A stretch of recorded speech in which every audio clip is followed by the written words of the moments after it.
Good morning, everyone. This is Food is a Conversation Alumni Edition, session 58. So, what are these sessions about while we are waiting for today's speaker, guest, alumni, however we want to call it?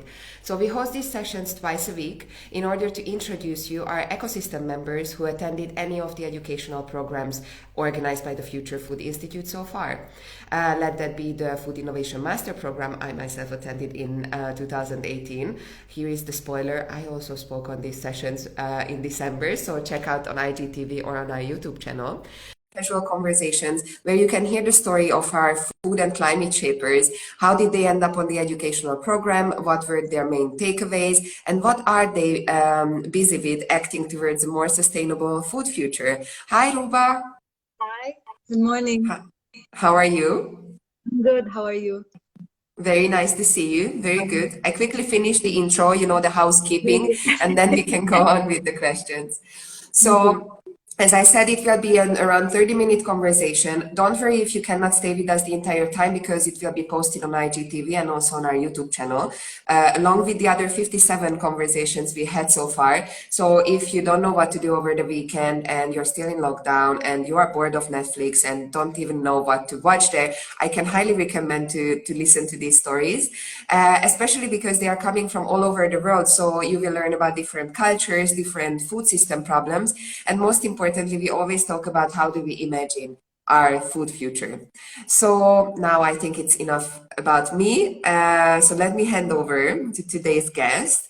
Ruba, please introduce yourself. Tell us where you are from, where are you dialing in from, and how did you end up on the digital bootcamp in November?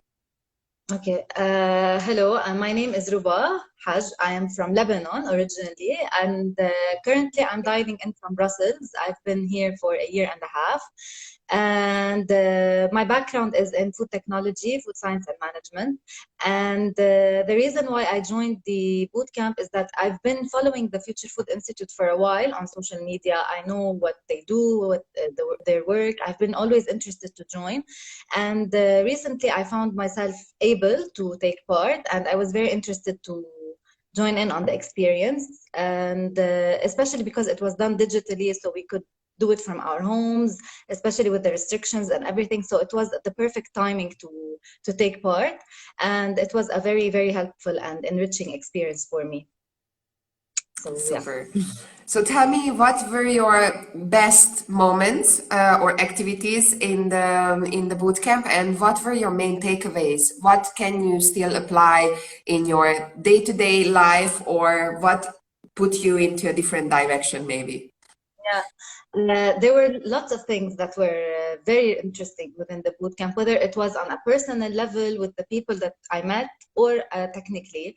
So the first thing I can think of maybe is the ecosystems exercise. It was the first exercise we were engaged in. So learning how to map an ecosystem and to create a Miro board. Even technically, I hadn't worked on these applications before, so I learned a lot personally. And also because I was new in Brussels, I didn't really know the ecosystem. So this helped me actually learn about the stakeholders and the actors in the field around me. It was personally a good exercise for me because I was searching for something, for a job, for connections, and it was good for me to actually do this, to know the actors within the food system, within the sustainability sector. So this was a very, very beneficial exercise. And I can also think of the local discovery, which was, it also fed into the ecosystem exercise, and I was able to meet my own local discovery, the person I actually spoke to, and other people who I was not able to secure a meeting with, but it was nice to meet them and learn what they do. Whether it was small cafes who are engaged in zero waste production, or other chefs or people in the field who work on sustainable food production. And but the main takeaway was the hackathon. Definitely, it was a new experience for me. First, on a personal level, I met my team members who are wonderful people from all over the world, and we are still in contact till now. We have a WhatsApp group, so we're still keeping in touch. And we worked on a very nice project. I learned about Brazil. I learned about the specific areas in the country, and it was nice to apply my knowledge and to think outside the box, to work under pressure. And we were able to create something that was very interesting, and we brought all our minds together. So it was a very nice learning experience, the hackathon. Yeah. Wonderful. So your hackathon team, you are still in touch. Does that mean that you are guys also working on the idea to maybe like bring it to life in Brazil? Actually, recently, a week ago, Mauricio, who was actually in Brazil, he told us that he wanted to share the idea that we did. We were basing our idea on a cooperative that's already existing and working in Brazil. So he wanted to actually take our permission to share the idea and to share the presentation with the cooperative, to see what they would think about the pitch, if it is something that they would be interested in pursuing. So of course we were very excited. We said, of course, please do, and we're still waiting for him to let us know what their feedback was. But yes, definitely we are still talking about it. We're still pushing to maybe make it work. So yeah. Amazing. So maybe if you could, in few sentences, explain to the audience what was your challenge and what kind of solution did you come up with? Because maybe in the audience we will also find someone who is based in Brazil or have already worked with cooperatives and can join and help you with some tips and tricks. Our challenge was, how can governments strengthen the food identity in an area to make people to encourage people to stay, and also encourage tourism. So we worked on the area called Cerrado in Brazil, which is very rich in resources and lots of produce that can be used to create amazing products, but does not have really wide access to markets even within Brazil, even within the local community. So our focus was on the main cooperative in Brazil, the biggest one in Cerrado, basically, which is Central do Cerrado. And we were saying, how can we help this cooperative create something that is more sustainable, something that can help it have access to market, something that's more innovative. So our idea was to link this cooperative and the other smaller cooperatives in the area with chefs and star chefs within Brazil, who can help create new products with the available resources within the area, innovative products that can reach a new market, a niche market in the local area, and hopefully down the line into exporting and outside markets. So this was basically our pitch. And also to create a brand and a label that can create an identity for the area, that because usually now the products that are being marketed are basically without a label, without a uniform packaging. They're just very miscellaneous. So right now it's like this. This is why maybe the access to market is a bit restricted.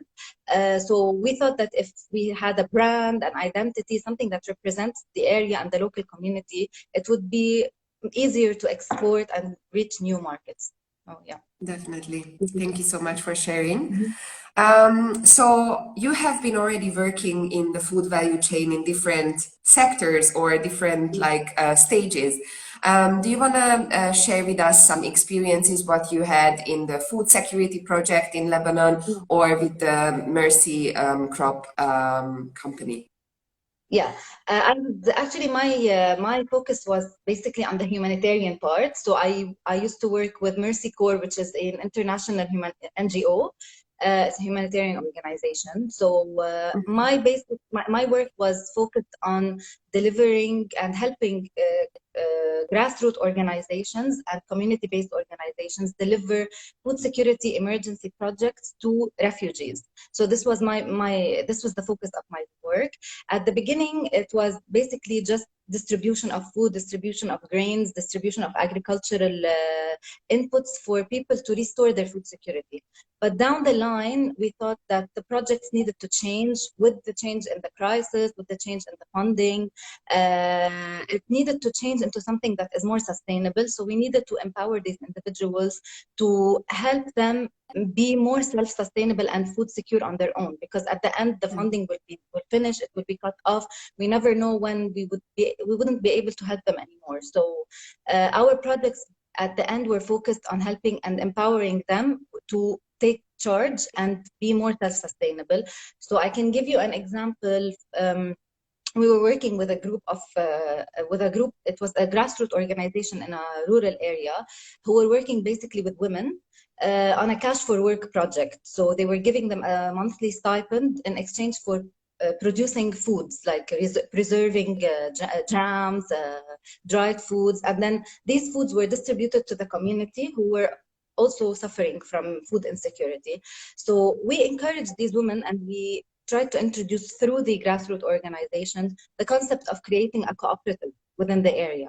So we had them create a small cooperative in order to have a more sustainable system where they can continue without our help, with of course the support of the organization on the ground, in order to create these groups that they can sustain themselves after we leave the area.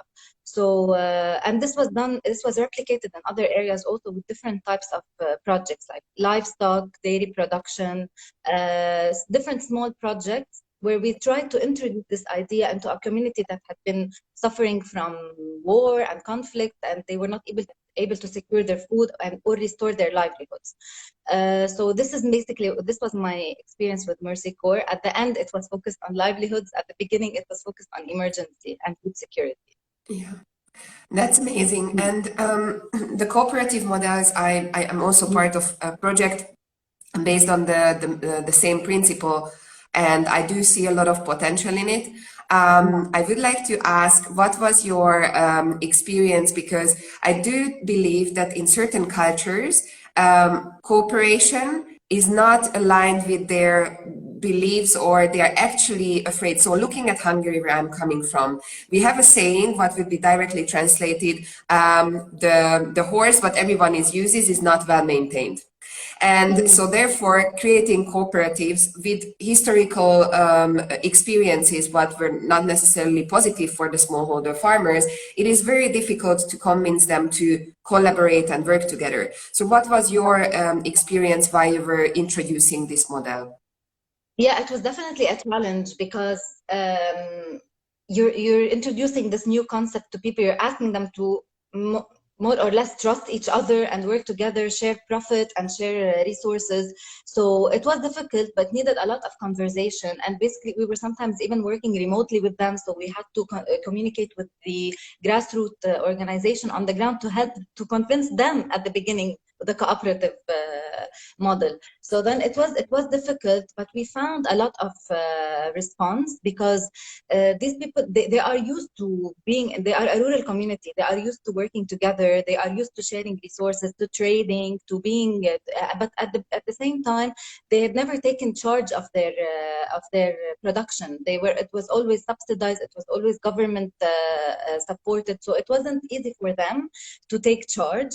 But at the end, we were able to create some positive change. I'm not going to say that it was the best thing that was ever done, but it was at least a start to introduce the concept and to try to set the ground for it. And we actually found a lot of good and positive response, even from the other organizations that we were trying to replicate the idea with in other areas.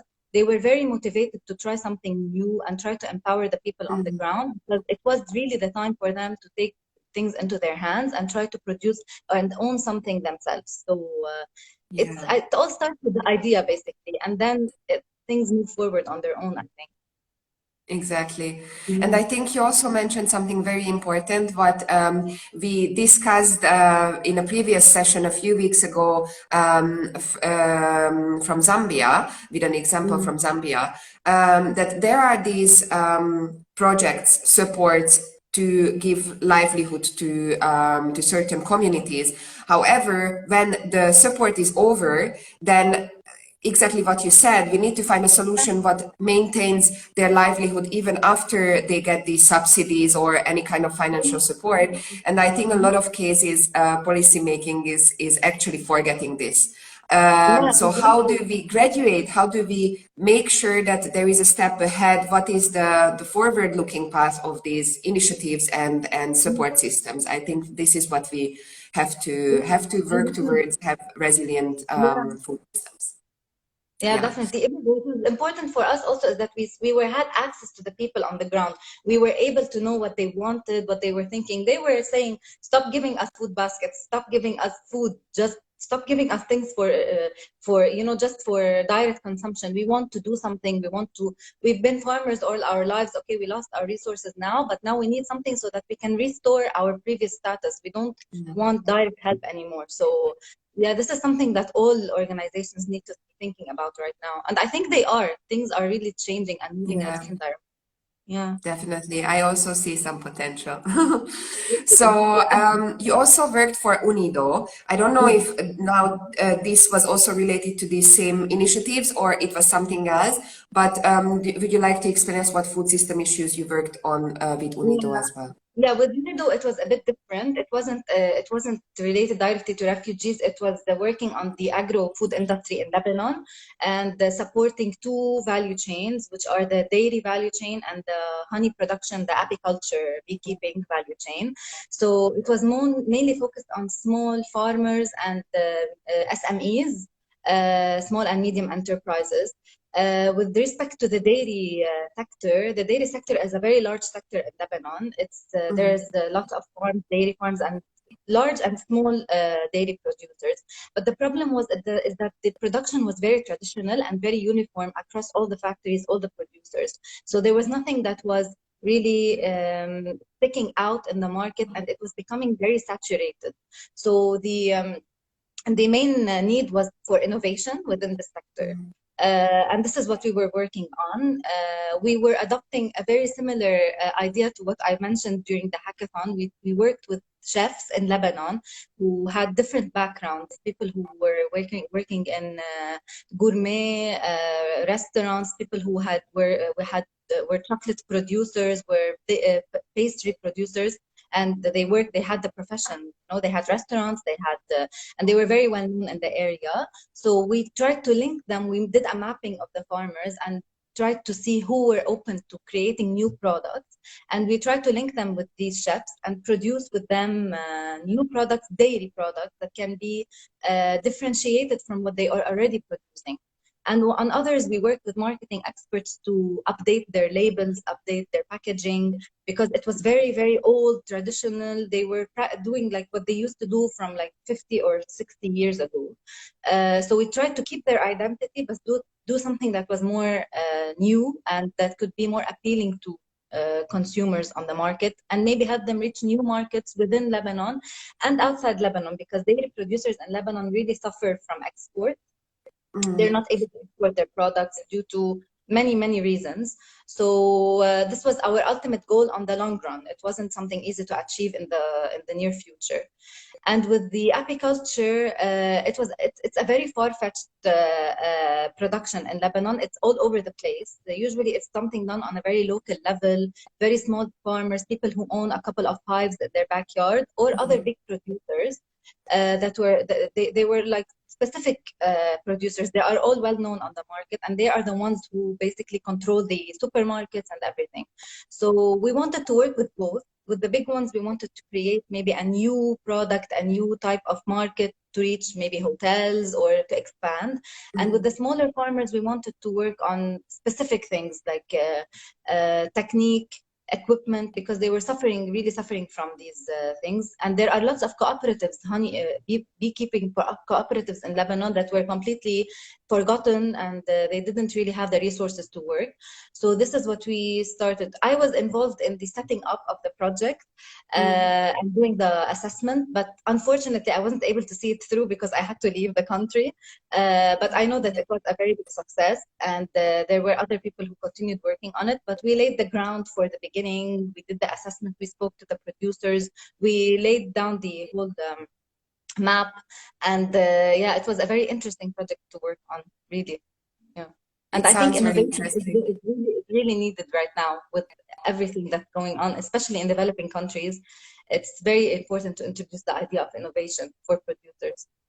Yeah, Yeah. definitely. I think UNIDO in that sense is the actions what they are taking in different Yes. areas of the world is very outstanding. Yeah. Well, Ruba, thank you so much. My next question would have been, and do you know how you measure the impact? But now I understand that you were not there anymore. Maybe we can look into it or ask your former colleagues later.